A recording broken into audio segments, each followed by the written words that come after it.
continuidade às técnicas de fisioterapia aplicada às condições pediátricas. Então, como a gente já tinha combinado, nesse quarto bimestre, a gente vai estar estudando a respeito das técnicas de tratamento, né, em fisioterapia aplicada às condições pediátricas. Nós já vimos, então, o método neuroevolutivo do conceito Boat. Lembrar que existem outros métodos também, né, neuroevolutivos, e o Bobat é o mais difundido, por isso que a gente passou para vocês, onde o objetivo é estimular o desenvolvimento neuropsicomotor.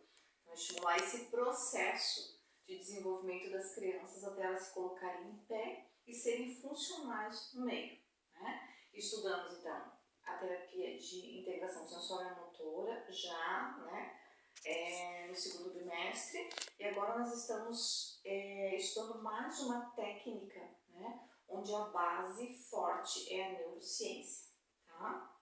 Então, assim, essa técnica que nós estamos estudando, que é o treinamento do desenvolvimento motor e otimização do aprendizado, né, que é a mesma coisa que o treinamento específico ou treinamento dependente da tarefa, onde nós vamos criar uma tarefa, uma atividade, né, para a gente fazer esse treinamento do controle motor. Lembrando, então, que a base forte é a neurociência, e dentro das teorias de controle motor, o mais forte aqui é a teoria dos sistemas dinâmicos, certo? Então, eu vou estar sempre lembrando isso, porque você sempre tem que ter esse raciocínio, né? O raciocínio da avaliação, que a gente já conversou bastante, e esse raciocínio de qual a técnica, de qual é a ferramenta que eu vou estar utilizando para estimular esse paciente, certo? Então, já gravei um vídeo sobre o passar de sentado para em pé, e agora eu vou gravar um específico sobre a tarefa tão importante, né, que é o alcance, né, a apreensão e o manuseio. Então, os nossos membros superiores, né, eles têm uma função imprescindível, né, que é eu poder pegar um objeto, né, eu poder dar função para esse objeto através da ação motora dos meus membros superiores. Aqui é importante vocês lembrarem que para essa ação motora do alcance, preensão e manuseio, eu preciso muito do meu controle postural. Então eu dependo muito do controle da cabeça, eu dependo muito do controle do meu tronco. Ah, professora, se eu não tiver controle cervical, não tiver controle de tronco, eu não vou conseguir usar os meus membros superiores? Sim, tem muitas pessoas que utilizam uma cadeira de rodas, que não conseguem sentar sozinhas, que têm um controle às vezes que não é satisfatório, e eles tentam fazer movimentos com os membros superiores. Óbvio que quanto melhor for o meu tônus postural, quanto melhor for o meu controle postural, tanto sentado, deitado, de joelho, semi-ajoelhado ou em pé, né, mais função eu consigo dar para os meus membros superiores, tá? Então, lembrar sempre que a função de membro superior é isso, é ir buscar as coisas, né, que é o alcance, a apreensão e o manuseio, tá? Uma coisa muito importante aqui, mais uma vez, é a questão de linha média bem definida. Por quê? Porque eu tenho dois membros superiores, né? O esquerdo e o direito. Os dois, eles têm que ter uma coordenação, né? Coordenação intersegmentar, certo? Então, normalmente, quando eu tenho linha média bem definida, eu consigo realizar esses movimentos coordenados, né? Coordenação intersegmentar dos meus membros superiores, certo? Além disso, aqui eu dependo de uma coisa bem importante também, que é o quê? A visão, tá? Então, 80% das nossas ações motoras acontecem a partir da visão, né? Pessoas que têm dificuldades visuais, né? Normalmente, um exemplo muito clássico são as crianças que têm insuficiência de convergência visual. Normalmente elas são crianças que têm um grande problema motor, né? Por quê? Porque elas não têm essa coordenação adequada entre, né, visão, né, dos membros superiores. Crianças com baixa visão, eles têm muita dificuldade de ajuste postural. Eu avaliei essa semana um menino prematuro de 28 semanas que passou por toda uma complicação clínica e que ele realmente não está focando nada. Eu avaliei ele na terça-feira, né, e infelizmente ele não foca a face do examinador e ele não foca o objeto, quando a gente estimula com o objeto. Então essa criança, ele tem um controle cervical horrível, ele não segura nada a cabeça dele está sempre muito caída. Decúbito ventral, ele não tem nada, ele não faz extensão nenhuma, então ele pode morrer inclusive asfixiado, porque ele não tem força para levantar a cabeça, tá? Então nessa situação, gente, o prognóstico é bastante reservado, né? A gente vai estar estimulando ele e tal, mas enfim, é uma criança que vai demorar, é uma criança que normalmente quando vem pra gente, a gente já sabe que a gente vai ter muito trabalho, né? E que infelizmente os resultados podem não ser tão satisfatórios, porque a impressão que dá é que ele não enxerga nada, né? Então assim, eu avaliei ele e eu vou estar estimulando ele e vamos ver o que a gente consegue, tá? Mas para vocês entenderem o quanto que é a visão, por isso coordenação óculo-manual. Então eu olho, né? Eu olho para o objeto e eu manuseio. O que vocês estiverem fazendo agora, tudo que vocês estiverem fazendo neste momento vai estar sendo direcionado pela visão, tá? Então aqui duas coisas bem importantes nessa ação motora do alcance, preensão e manuseio é o controle postural e também a questão da visão, tá? Então a coordenação óculo-manual, certo? Então, seguindo os slides aqui, né, vai estar falando dessa questão importante, né, da mão para o meio. Outra coisa importante é entender que o membro superior e a mão, eles funcionam como uma unidade, que é o que está falando lá no slide, né? Então, né, normalmente, para eu usar a minha mão, eu preciso, né, dessa conexão com o membro superior. Uma outra coisa importante também, cintura escapular, aí vem muito essa questão da mobilidade, então se eu não tiver mobilidade de cintura escapular, é muito difícil realizar um movimento do alcance da preensão, então eu já mostrei isso para vocês, né, que toda a mobilidade, toda a força muscular da cintura escapular é determinante na ação do alcance, preensão e manuseio, tá? Então vamos lá, lembrando só da questão do desenvolvimento, né, lá do início do desenvolvimento neuropsicomotor do bebê, né, que ele nasce como um padrão flexor, né, reflexo forte de mãozinha fechada, reflexo de preensão palmar, nessa posição, depois ele passa pela assimetria do membro do RTCA, né, tanto do membro superior como do membro inferior, RTCA, do segundo mês. Terceiro mês traz a mãozinha aqui na boca, né? Volta para a linha média. Quarto, quinto mês a criança já está começando a pegar objetos. Sexto mês a criança já está precisando pegar objetos.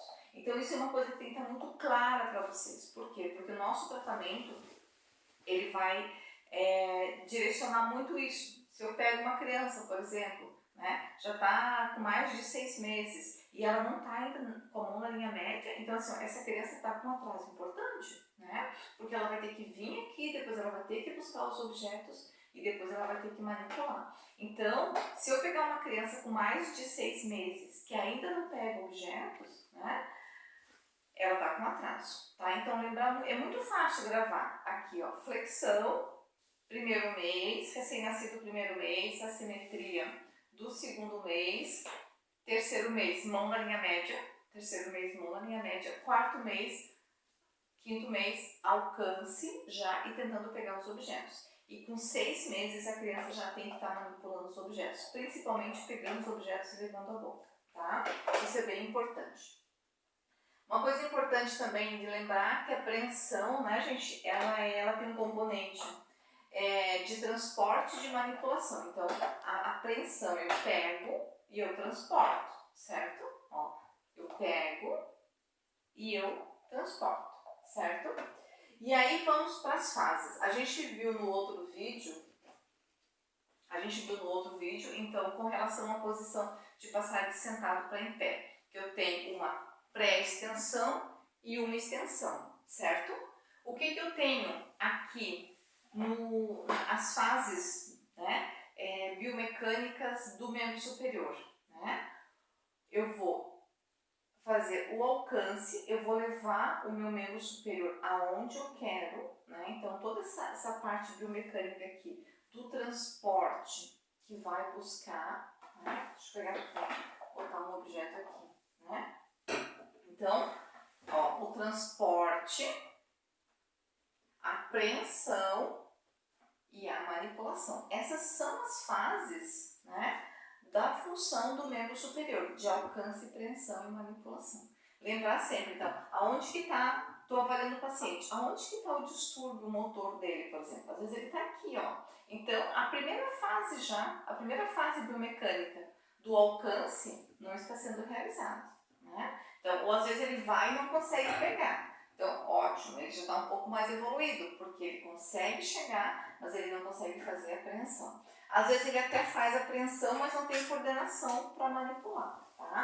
Então, a gente sempre vai analisar essa ação motora dentro dessas três fases, tá? Alcance, apreensão e manipulação, que é o que está falando aqui. Depois vocês vão estar lendo, né? Aqui é importante a gente lembrar que quando eu faço, né, esse alcance, normalmente, né, eu vou fazer aqui com dois objetos diferentes. Eu já fiz esse teste com vocês em sala de aula, não sei se vocês lembram. Mas olha só, olhem para minha mão, vou lá pegar essa garrafa, certo? Olha a trajetória toda, ó. Uma caneta, olhem a trajetória. A minha apreensão, ela já vai acontecer de forma diferente. Ó, se eu pegar aqui, eu já vou com uma extensão maior para apreensão, e se eu vou pegar uma caneta, eu já planejo a amplitude de movimento dos meus dedos, né, na mão, diferente do que quando eu pego aqui. Isso significa o quê? Que quando eu realizo, né, que eu vejo um objeto, eu olho, por isso que a visão é tão importante, eu faço todo um planejamento motor de como que eu vou realizar essa coordenação para chegar até o objeto que eu quero. Aqui lembrar que, quando eu falo dessa coordenação, eu falo tanto da coordenação intersegmentar, porque eu posso pegar aqui e já planejar com a outra mão, então isso é coordenação intersegmentar, mas eu faço toda uma coordenação motora interarticular. Então todas as minhas articulações, elas precisam ser planejadas, elas precisam ter um direcionamento, uma velocidade adequada para eu realizar aquela apreensão. Então, por exemplo, se tu estiver manipulando um livro agora, por exemplo, quantos movimentos que você está fazendo? Pequenos movimentos de coordenação motora ampla e pequenos movimentos de coordenação motora fina. Eu estou folheando o livro, eu estou, né, aqui pegar essa caneta, mesma coisa, coordenação motora ampla, né, e coordenação motora fina. Tudo isso acontece através de um planejamento motor, que é o que a gente chama de feed-forward, né? Que acontece antes, né? Quando eu estou realizando o movimento, eu tenho todo um estímulo de feedback. Por quê? Porque eu já estou realizando o movimento, as minhas articulações, elas já estão mandando informações para o meu sistema nervoso do direcionamento, né? Quando eu pego o objeto, por exemplo, eu mando todo um feedback já, o peso desse objeto, da textura desse objeto. Uma coisa muito importante de lembrar sempre, né, gente? Que, até lembrando aqui, quando a gente falou lá da ação motora de passar de sentado para em pé, uma coisa importante é a base de apoio, então a parte sensorial dos nossos pés, elas determinam muito essa capacidade de passar de sentado para em pé.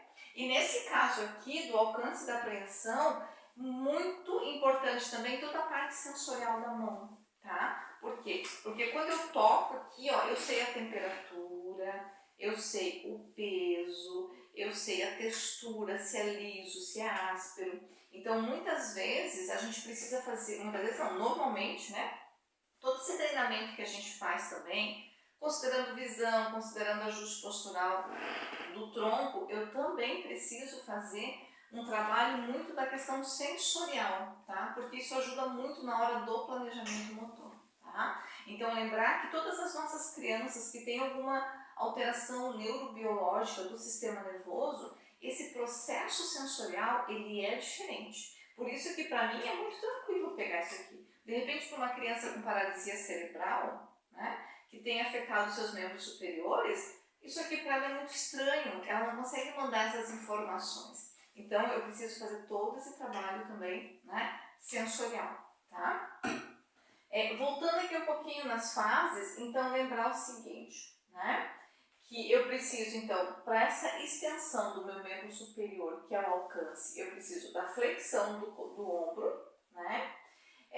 Eu preciso desse planejamento motor da minha apreensão, eu preciso da extensão do meu cotovelo e eu preciso também aqui de uma coisa muito importante, né? Quando eu faço essa flexão do ombro, né? Que eu estou fazendo uma flexão do ombro, o que acontece? Eu preciso normalmente levar num padrão mais de rotação externa do que de rotação interna, mais de supinação do que de pronação. Então o que acontece muitas vezes com os nossos pacientes? Eles têm essa dificuldade de levar o membro superior nessa posição mais de rotação externa e mais de supinação, e aí eles não conseguem pegar o objeto. Tá? Então, é o que está falando aqui, ó, essa questão do ombro, né, da flexão, rotação externa, da extensão do cotovelo, porque se eu tiver um cotovelo fletido, eu não consigo fazer esse alcance, essa extensão do braço para frente. Né? A questão do punho, normalmente tem que ficar mais em extensão, mais para uma tendência de supinação, né? E os dedos também, gente. O que acontece no distúrbio motor? Que normalmente os dedos estão em flexão. E eu preciso dessa extensão. Por isso que antigamente a gente dava bolinha, os pacientes ficar apertando para ganhar força de flexão. Hoje a gente já entende diferente. Eu preciso, para pegar objetos, eu preciso muito mais desse controle da extensão do que propriamente da flexão. Se eu tenho muita flexão, ó, eu não pego. Eu tenho que ter o quê? Extensão do punho, tá? Então, está falando ali desses componentes motores. A questão da apreensão que eu falei aqui, né? A extensão dos dedos e também a questão da coordenação do polegar com os objetos. Você sabe que a questão do nosso polegar, né? É uma coisa que difere a gente dos animais, essa coordenação que a gente tem, né? Dos dedos, essa oponência que a gente faz com o polegar nos ajuda muito na manipulação. Uma pessoa que amputa, né, o polegar, normalmente ela tem muita dificuldade disso, né? Ela até pega, mas é muito difícil. Um outro exemplo, às vezes pega um dos dedos, né, o terceiro ou quarto, mas fica o polegar, normalmente a apreensão é bem mais funcional do que quando você perde o polegar, tá? É o que está falando aqui. Outra questão também no manuseio é isso, né? Quando eu venho para o manuseio, é toda essa coordenação entre flexão, extensão, né, dos dedos e do polegar também, tá? Então sempre lembrar dessas fases biomecânicas do alcance, que é a extensão do membro superior para frente, né, a apreensão e o manuseio, certo? Aí a gente começa a ver lá sobre os distúrbios que podem acontecer. O primeiro deles é o que eu já falei para vocês, que é o desvio, eu não conseguir chegar para pegar, e aqui pode ser por uma ataxia, pode ser por uma fraqueza muscular, que eu não consigo fazer essa trajetória, tá? Chegar até o objeto. É o primeiro distúrbio que eu tenho lá, né? Segundo, deficiência no controle da velocidade do movimento. Ou eu muito rápido, que eu derrubo, né? Ou eu ir muito lento, que eu não chego. Aí quando eu chego é difícil. Imagine eu com essa velocidade aqui precisando lavar um cabelo até chegar na cabeça. Aí voltou. Lá vou eu de novo, tá? Então tanto, né, muito rápido que vai derrubar, assim como muito lento que não é funcional, tá? Então essa velocidade, tudo isso, gente, acontece através do quê? Desse planejamento motor, desse feed forward que eu faço antecipado da realização do controle desse movimento. E aí depois que eu chego, o feedback que eu estou mandando, né, para o meu sistema nervoso. Por isso que a gente viu, só lembrando aqui, depois eu lembro vocês das fases dos princípios da utilização do treinamento do controle motor. Depois eu lembro vocês. Outra questão também de distúrbio motor que acontece, né? Falhas na escolha do movimento certo, né? Para chegar, isso aqui é bem importante. Então, essa coordenação intersegmentar, né? Então, eu estendo, eu faço uma flexão do ombro, uma extensão do cotovelo, né? Uma supinação, uma extensão do punho. Então, quando eu não tenho essa coordenação, né, eu tenho um distúrbio, né? As minhas crianças, por exemplo, às vezes eles estão aqui, eles vão buscar, aí eles não conseguem executar, né, essa ação de ir lá buscar. Por isso que depois a gente, né, viu lá que eu posso conduzir várias vezes, mostrando como que faz para que ocorra o aprendizado motor, né, para que ele consiga ter essa coordenação desses movimentos corretos, de qual movimento eu tenho que fazer, tá? Outro distúrbio motor que acontece, né? É muito comum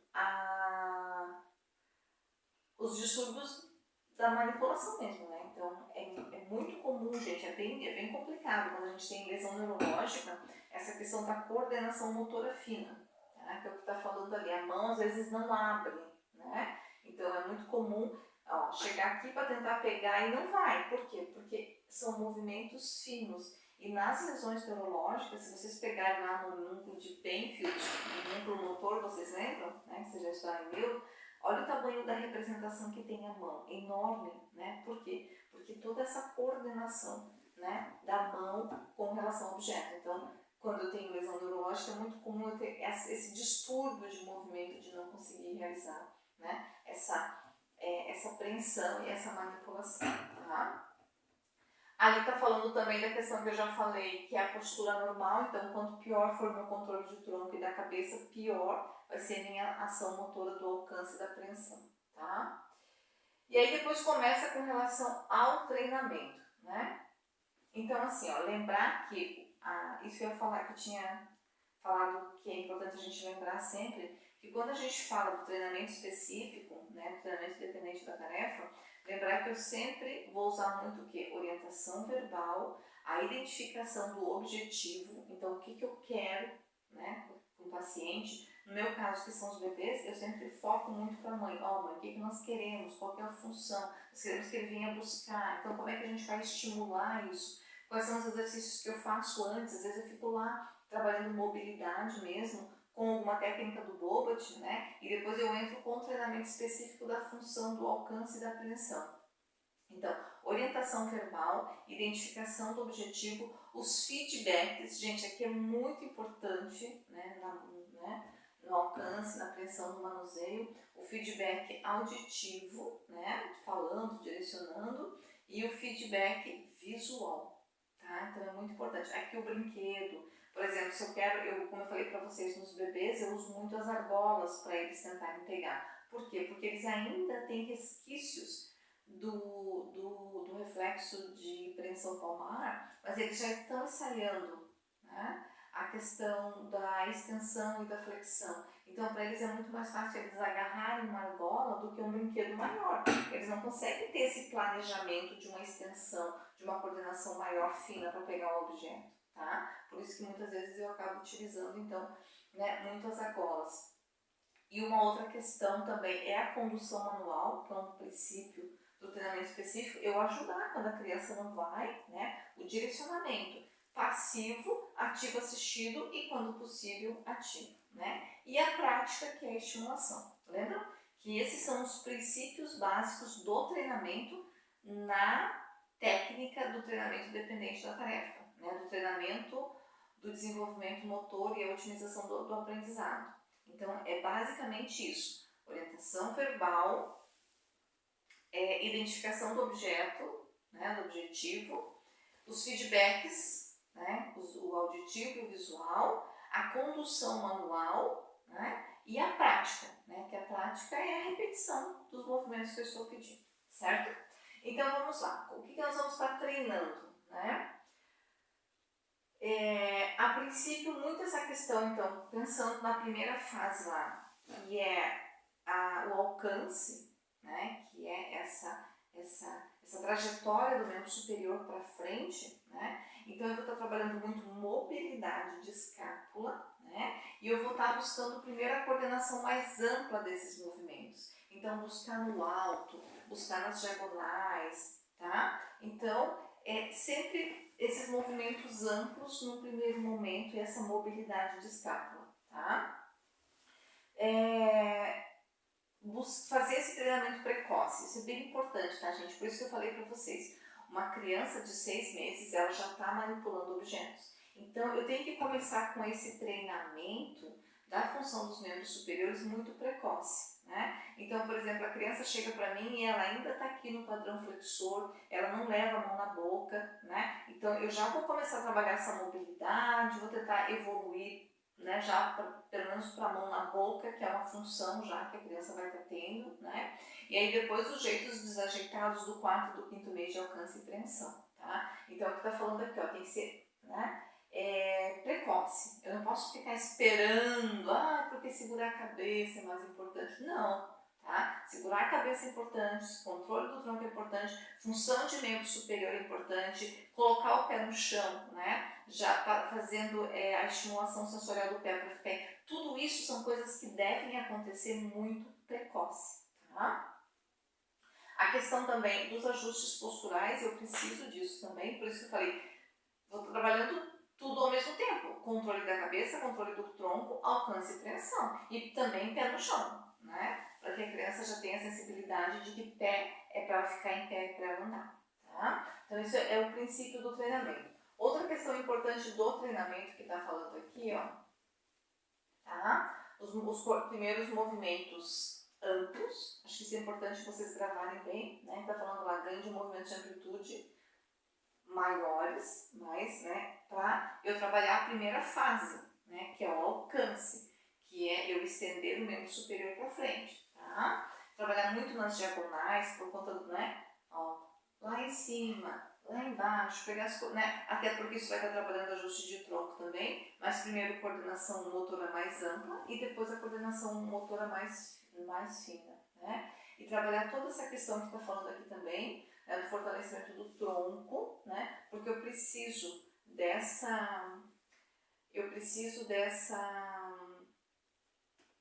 ajuste postural para ter uma boa função do membro superior, certo?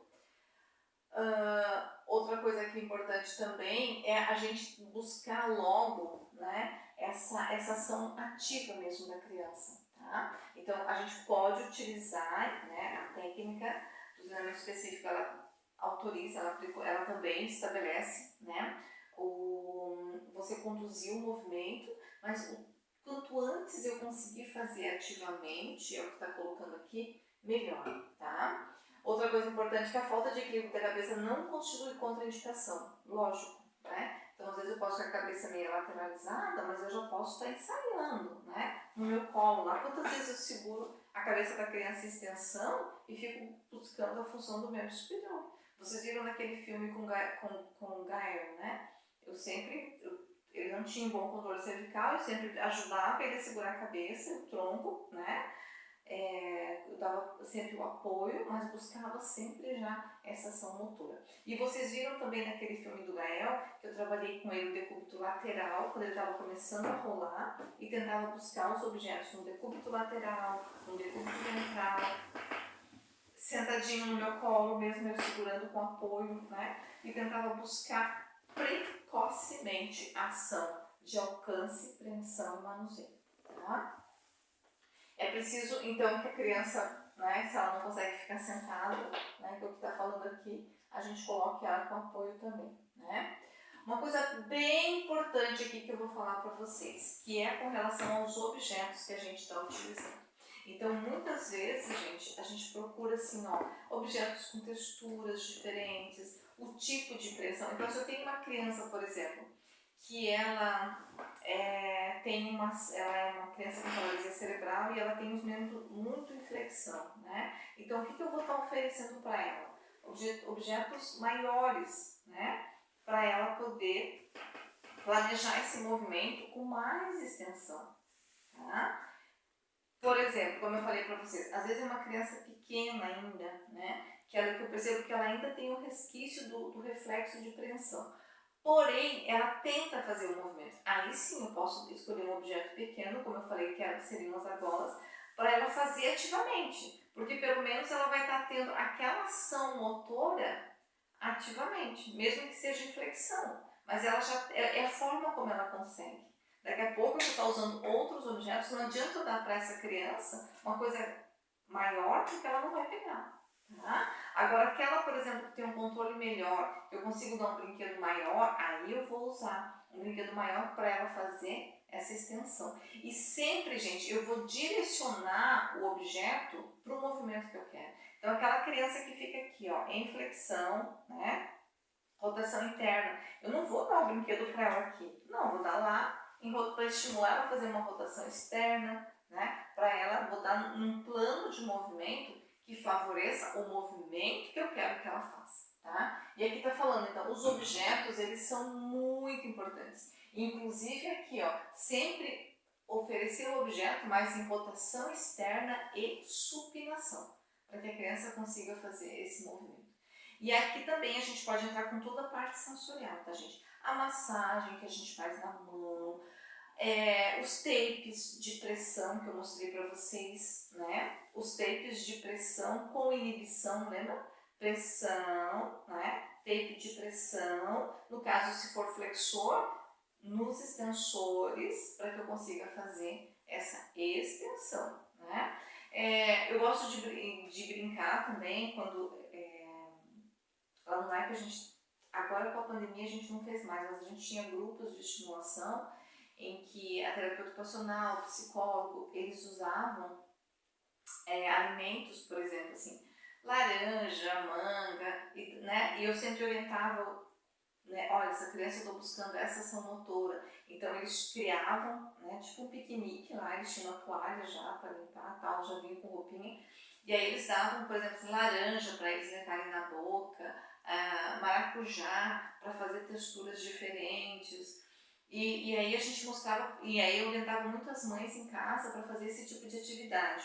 Uma outra que eu gosto muito é pegar uma gelatina, né, e botar brinquedos dentro da gelatina e colocar a gelatina para congelar. E aí depois a criança tem que buscar dentro daquela gelatina os brinquedinhos. Então colocar, lógico, brinquedos com contraste, né, que a criança consiga ver. E aí ela fica fazendo todo um trabalho, né, de fortalecimento muscular, de amplitude de movimento, brincando naquela gelatina. Tá? Por isso que o objeto que a gente oferece para a criança é muito importante. Né? Olha quantas possibilidades que a gente tem para tratar alcance, preensão e manuseio. Tá? Outra questão aqui também, né, que ele está colocando, né, se o paciente, né, ele mantém um padrão, né, de buscar um objeto, por exemplo, com uma rotação interna, eu tenho que favorecer pegar brinquedos, até, por exemplo, ele tem aqui um exemplo interessante, ele tem esse padrão mais, né, de brincar, por exemplo, de um carrinho, ele vai trabalhar aqui mais no padrão de flexão, né, de rotação interna e pronação, né? Então, assim, esse padrão aqui ele já faz, eu não quero esse padrão. Então, eu vou buscar ele brincar com esse carrinho num outro plano. Então, por exemplo, ao invés de ele ficar aqui, eu vou pegar e vou fazer ele brincar numa parede, vou fazer brincar no escorregador que é pra cima, né? Então, às vezes a gente pega o brinquedo e faz. Isso eu fiz com um paciente esses dias atrás, eu tenho um escorregador lá na minha sala, e eu brincava com ele, então, para ele empurrar o carrinho para cima. Porque se eu ficar aqui brincando com ele dessa forma, eu vou fazer o quê? Eu vou favorecer o padrão patológico. Sendo que o que eu quero é outro plano de movimento, é outro aprendizado motor. Eu quero que ele saia dessa flexão para a extensão. Tá? Eu vou ficar colocando aqui, ó. Se eu tenho um padrão muito de rotação interna, né, e de pronação, eu vou dar um outro plano de movimento, treinar ele de uma outra forma para ele fazer esse movimento diferente, tá? Então, assim, ó, os brinquedos devem ser escolhidos com a finalidade de permitir um treinamento sem resistência, tá? Então, por exemplo, se a criança tem um padrão motor inadequado, não adianta eu querer dar uma coisa pesada, ganhar força, não. Primeiro eu tenho que ativar um padrão de movimento diferente, fazer com que ela tenha um controle do movimento o mais próximo do normal possível, né? E aí eu repito.